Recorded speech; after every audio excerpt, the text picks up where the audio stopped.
We are not celebrating a life well lived, but we are mourning a life tragically cut short. They were not sick, and it wasn't an accident. It was a planned and executed by mankind. God never sleeps. God never goes on leave. He was present. He knew when it was planned, when it was being executed. He was present then, now, and forevermore.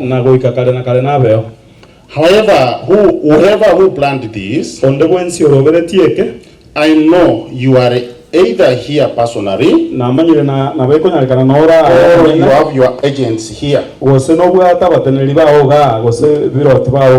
May I ask you, was it money that he had for you which he refused to pay? Was it peace that he denied you? Now, by terminating their lives, did you get the peace? Did you get the money? The executors, you were paid, yes. Now tell the mourners, can you use the money to educate your children and they excel?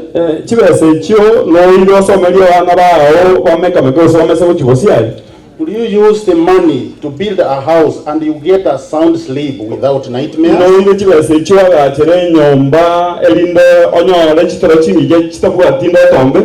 Yeah, in James 3 verse 10,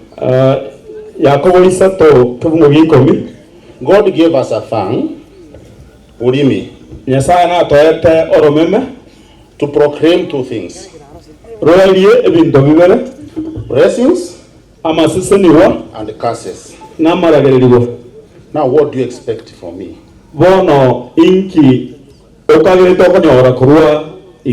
Or from the hundreds here?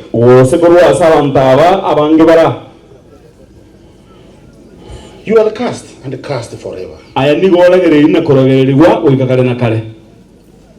Whoever is the beneficiary of this blood money, if you were at all paid money to do that, is equally cursed. Whoever did this, you will die 10 times painfully.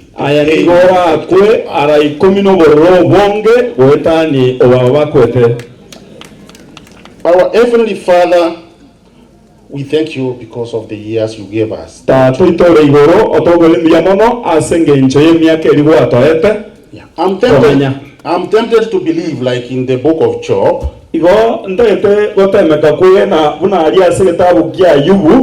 that the fateful night, they pleaded with the killers. But when they realized that they could not spare them, then they had to let it go. And they said to Jesus, like he was when Jesus was being persecuted, that Father, I surrender to you, and may your will be done. After which, I believe that God took away their souls and the pain, and I really believe that they died a painless death.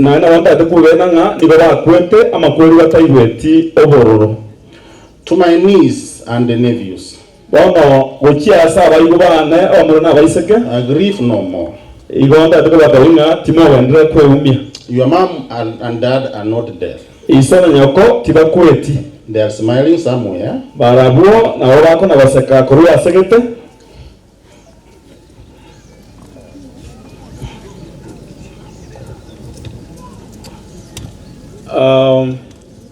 Your mom and dad are not dead. They are smiling from somewhere above.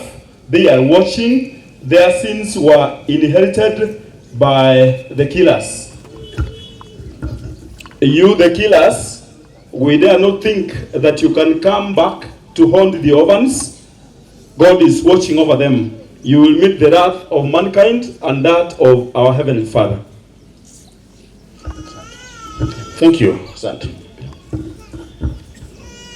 Oya no CS kurusobo grace umurwa grace na ndo kusobo grace mbabwato mo chief.